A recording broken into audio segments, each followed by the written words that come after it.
they challenged one of the biggest franchises in gaming. To some extent, my whole life we've been chasing id Software. I remember thinking how I wanted to make better games than them. And created a world that changed everything. Unreal kind of changed things. It was very much about atmosphere and exploring a really beautiful but strange and scary world. It was the one game where when I walked into this world, I just wanted to walk around. I just wanted to look at stuff. It seized and conquered a genre. And Unreal turned out to be a very big game. It was the start of a major franchise. It looks like they've embraced Unreal pretty strongly. This is the epic story that changed everything. 2, 1. The name says it all. It's Unreal. Play.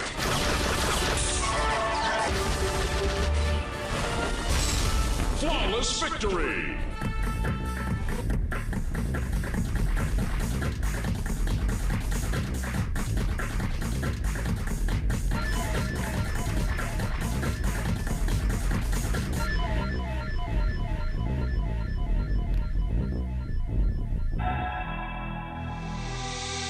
Well, it started back in the day when Epic Games began developing games. They started with games like Jazz Rabbit. I was one of the first people at the company, but Mark was, other than Tim Sweeney, who's the founder, Mark was the other guy. The year is 1998, and a game from id Software called Quake 2 is the undisputed champion of the first-person shooter genre. To some extent, my whole life we've been chasing id Software. I remember when I was making my own games and there was John Romero and John Carmack were making Commander Keen and Wolfenstein. I remember thinking how I wanted to make better games than them. I realized that here is a medium that offers you the opportunity to play a dream. And I've always been a big dreamer. I was harassing my parents to get an Apple IIc, I think, and I wound up programming little games on that and anything I could get my hands on. I wound up making this little game called Palace of Deceit, and I sent it on a disc, a little 3.5-inch floppy to Tim Sweeney, and a few days later I got a phone call, and he wound up liking it. And then I wound up doing the Jazz Jackrabbit title. Y'all ready for this? So a company known mostly for its shareware games is about to release a game that will challenge the Quake franchise. James Schmaltz was basically the guy that came up with the concept for the game, along with Cliff Blazinski and Tim Sweeney. They were the core of developing Unreal. Tim Sweeney, he is one of the brilliant minds of our industry. You have entered a restricted area. And that's evident in all the Unreal technology. But it was damn near a 4-year process to get that game from start to finish. And I refer to that time as my own little personal Vietnam. And the work pays off. Epic releases its Unreal title, and the game brings first-person shooters to a whole other level and world. When you start off in Unreal, you start off in a dark ship. You can't really see that much. But when you get to the exit of the ship, you walk into this living world. And the graphics were so amazing because there was a waterfall to your right. You can look up, you see the sky, you see birds flying around. Unreal kind of changed things because it gave people the opportunity not just to be confined in dark, almost like monochromatic corridors. They were very huge outdoor open vistas. It was very much about atmosphere and exploring a really beautiful but strange and scary world. For the case of Unreal, you've crashed on this alien planet. And there were some very alien things about it. But at the same time, there was very familiar things with it, be it statues, houses, or things like that. Obviously, and no one's ever been to that planet, no one will ever go to that planet. And so it wasn't so alien that the player couldn't relate to it.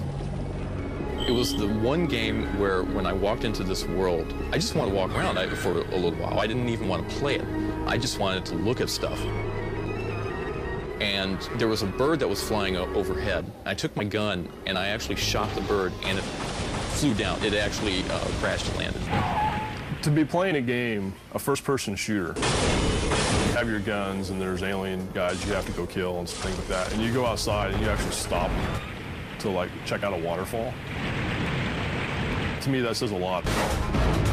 Not only in terms of just the graphics, but in the way the graphics have been used to create a truly brilliant game environment. I think a lot of it has to do with the variety of the locales that we have. Certain games will lock you into space stations only, or one specific type of planet.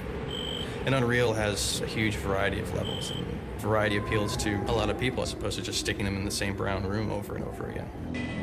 We wanted to make a game that was just visually compelling, visually interesting, you know, theme park type visuals. Maybe we went a little bit crazy on the colored lighting here and there, but overall, people found it to be one of the most beautiful games of all time. And that coupled with the fact that we wanted to blow up characters and monsters, it wound up being a chocolate and peanut butter type experience. There are two things that wound up going very well together. The game's stunning visuals sets the industry abuzz. And Unreal turned out to be a very big game. It was the start of a major franchise. To be honest, for me, the original Unreal was what got me into gaming in the capacity that I am now. I got a Pentium 2266 with a 12 meg Voodoo 2 card, and went out and bought Unreal. The name says it all. It's Unreal. It's Unreal technology, it's Unreal worlds, it's Unreal characters. It's all of those things put together that make Unreal what it is. I actually sat there staring at the screen on the intro where you fly around the gnarly castle because I just couldn't believe that video games could look this good. After playing games on a Genesis and, you know, Super Nintendo, things like that, it really did blow me away and think, wow, video games are amazing. The success of Unreal is a relief to the team that gave birth to it. You never know. You never know how successful any product you're working on is going to be. The most you can do is make the kind of game you want to play, and then trust your gut instinct and hope the public likes it. But fundamentally, when it comes down to it, it's you know, 20 people in one office trying to make something that they think is a gem. And it gets hard because, you know, you work on a game for 2 years, sometimes more, and you get to the point where you don't want to play the game anymore because you played it so damn much. And if, at the end of the game, when you're ready to ship it, if you still think it's fun, then you might have a winner on your hands. While the first Unreal is just getting settled in as one of the premier first-person shooters, another Unreal prepares for its debut. But will this epic game live up to the hype?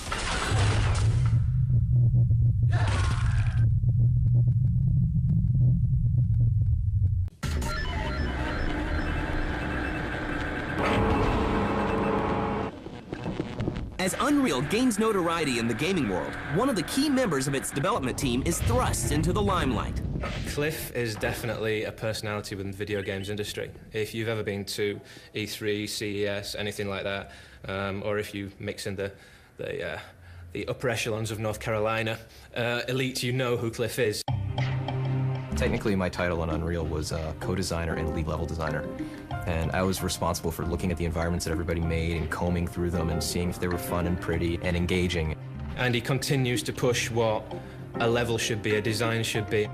I don't just sit on top of a design mountain and spew design nuggets to the team below me or whatever.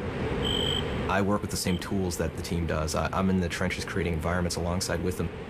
He's got very specific ideas on what he's interested as a gamer and what he thinks other people are interested in as well. I have my own vision of what the game should be, don't get me wrong. You know, it's in the back of my head. I dream about playing the finished game at night. Despite all of the attention, Cliffy B takes everything in stride and ensures that the rest of the Unreal team gets their due credit. You gotta remember, it's a 20-person team, and there's no I in team, as they say. The thing to realize about Unreal and the creative process that we have is it's very much a collaborative effort. We hire people who are good at making games, and they also love games, and they have their own vision of what the game should be. And I consider my job to be the channeling of that vision. With the success of Unreal, Epic decides to change gears and release a follow-up game with a multiplayer focus. You have been selected to fight in a professional league. The new game is called Unreal Tournament. To win the tournament. Unreal Tournament really introduced multiplayer gaming to many PC gamers. Certainly did myself. At the time, it was an immediately addictive game, especially, you know, going online and playing against people on the internet, which was then very much a fledgling new thing to do. There's something about online gaming that single-player gaming just doesn't capture. There's something about playing a game on the internet and seeing somebody in front of you and fighting against them and knowing that there's a real person there. Beyond that, playing on local area networks, in the office, at school, college, whatever. You were competing live against other people with a game that looked fantastic. Burn, baby! The technology was amazing, the physics was amazing. And straight out! We actually saw that Unreal was more than just one product. It actually turned into multiple products with the release of Unreal and then Unreal Tournament. And then also with the creation of Unreal technology and the licensing of Unreal technology, it became kind of this thing that was going every which direction. It was needed. You can't fit all of what Unreal can be in both the story-based and the multiplayer aspect into one game. It would take too long, and you would start to dilute one portion. Unreal Tournament surpasses the success of the original and the expectations of gamers. Oh, yeah. We did Unreal Tournament in Raleigh, and that was the follow-up, and that did much better than Unreal, sold over 2.5 million copies worldwide. The new online multiplayer game spawned some pretty clever ideas. The clan wars, there are these little clans of people on the internet who band together and play as one unit, as teams. And there's even a cyber athlete professional league that people are making money in that I serve on the board. They have these regular tournaments and there's a good amount of money going around. There's people who are doing this full time. I'm all for it. I think it's wonderful. And one of the creators gets in on the online action. I would go online as Cliffy B, and I would pop on servers, the game servers that are being played where people are playing, and I would kick the ass of everybody on the server. It became this whole William Wallace shoots fireballs from his ass type of, legendary, oh, I saw him, I fragged him, I played against him. And it grew out of control where there'd be people who'd play as my name online and kick people's butts, and they didn't know if it was really me or not. Congratulations, you are the winner. Meanwhile, the gaming industry takes notice of the Unreal Engine. Epic's fairly successful with the licensing of their technology. It's getting easier. The 2003 engine is far easier to work with than the previous version of the Unreal Engine, even down to the user level with skinning and modding in that sense. We have a number of people who are using our technology to make cool games with, and the list is ever expanding, and licensing our technology is just as much of a viable part of our business as making the games that we make. A slew of notable Unreal-powered games hits the shelves, such as Clive Barker's Undying, Rune, and America's Army. But professional developers aren't the only people interested in the Unreal Engine. The mod community, mostly amateur developers, want a piece of it too. It looks like they've embraced it. Every first-person shooter that releases has a pretty strong following if the sales numbers are there, and server counts are up there. They've embraced Unreal pretty strongly. The mod community is a huge importance to both Infogram as a publisher and to Epic as a developer. Without them, the life cycle of the product would be very short. And one of these mods becomes so popular that the publisher Infogrames decides to turn it into a full retail product under its newly acquired Atari label. A particular case in point for Infogram would be Tactical Ops, which used the original Unreal Tournament. That was basically based on, real-life SAS, Delta Force, that kind of thing, going in and fighting against terrorists and stuff like that. We saw that the community was so enthralled with this particular mod that we really didn't have a choice. It was something that people really wanted, and so we put more money into the development of that product. And Cliffy B himself offers up his very candid opinion. If you've ever been online, you'll know that Cliff has his own website called Ownage, where people can actually submit their own web designs. And he's very brutally honest on whether it's good or bad. But that serves to push the development of Unreal products, because essentially Unreal lies with the community. In Epic's case, they do an exceptional job of staying involved with who their consumer is, staying on the pulse of what the players want, and delivering that in each round of technology and products that they create. By now, Unreal has become a major franchise in gaming. It has a healthy online presence, plenty of user support, and tons of fans. But there's something right around the corner that will change this franchise forever.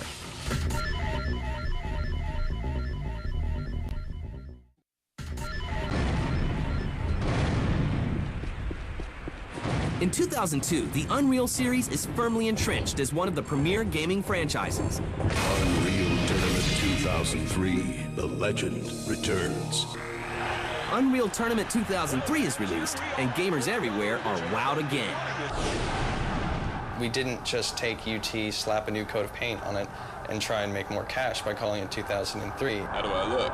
Not as good as me, baby. It is a new game. It's very much like the original, but it has to be its own entity, and that's what we tried to do. Well, fans, here we are for another edition of the Sports Entertainment. And the aspects of this game move slightly closer to another booming industry.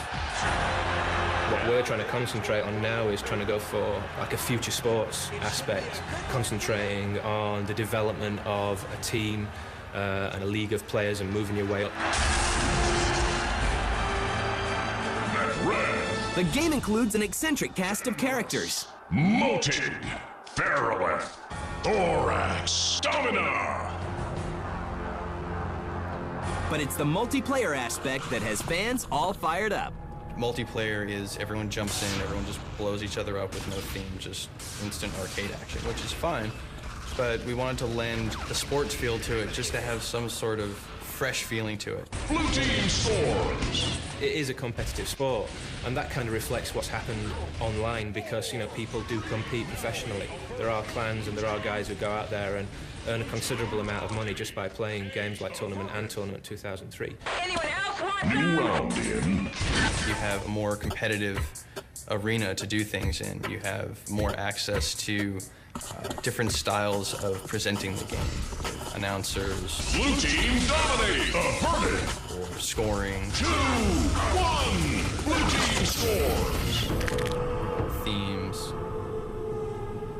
Crowd interaction, that sort of thing. So it just seemed like a logical step, giving it a more an arena-based sport theme. Play. The Unreal series is given life on the Xbox with Unreal Championship.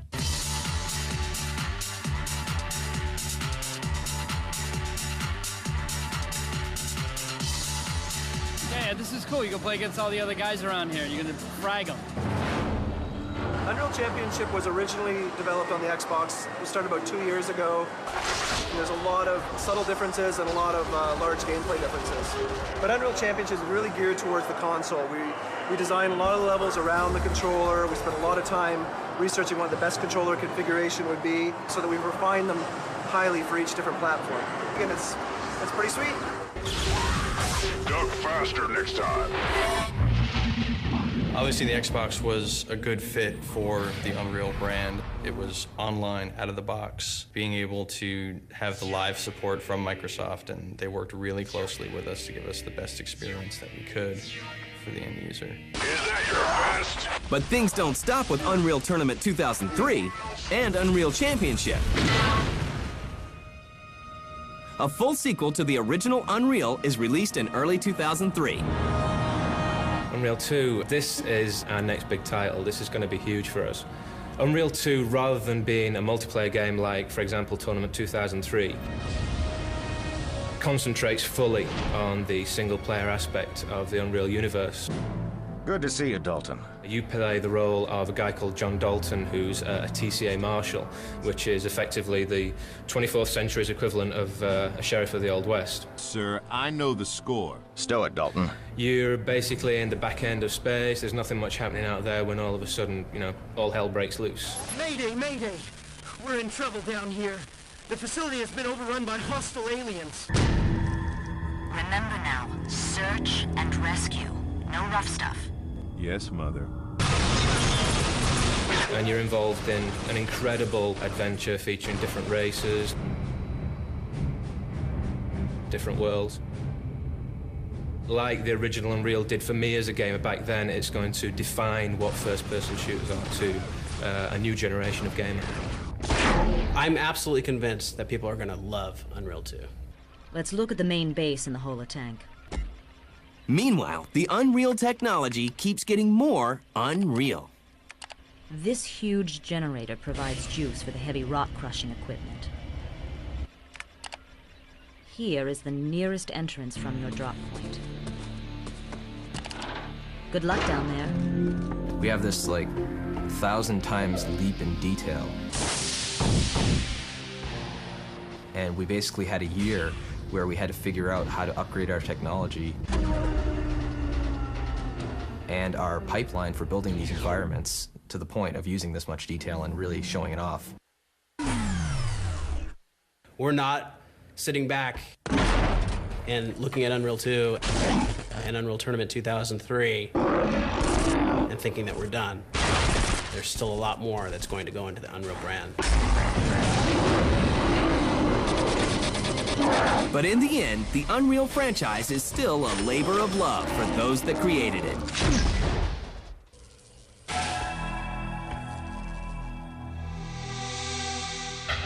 After so many years of working on this project, after the huge expectations and the realization that we actually accomplished that goal, it's very satisfying to everyone involved. You got the artifact. Get to the surface, John. It's what I wanted to do. If I was receiving no money for this, I would still be trying to do it. If I was a mechanic and I was working at Jiffy Lube, I would come home at the end of the day and I'd be screwing around with my computer trying to build stuff. That would be what I would be doing on my spare time. And it's kind of a happy coincidence that I can do this and actually get paid for it and be somewhat well known within the business for doing it. Nice work, Marshall. We're sending you back, John. We got more trouble down there.